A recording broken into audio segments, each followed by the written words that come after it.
Bos, kadang nak cepat, kadang lapar, kadang just nak curly fries. Jom tengok siapa paling power. Ni dia top 5 fast food di Malaysia. Kelima, Mary Brown. Dia tak viral macam yang lain, tapi sekali makan, rasa dia macam jumpa cinta pertama. Keempat, A&W.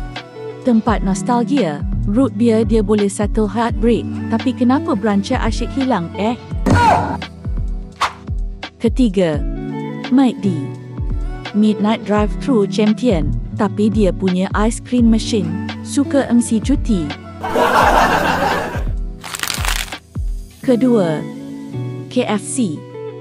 Ayam dia, kalau panas, confirm terangkat, tapi kalau tunggu lama sangat, rasa nak goreng kecoh sekali. The champion. Texas Chicken. Ayam dia besar macam mimpi korporat dan biscuit dia boleh buat orang balik semula. Yang paling best, boleh refill air sampai puas. Wow! Nak kira mana bisnes paling sedap untung? Jangan main agak-agak.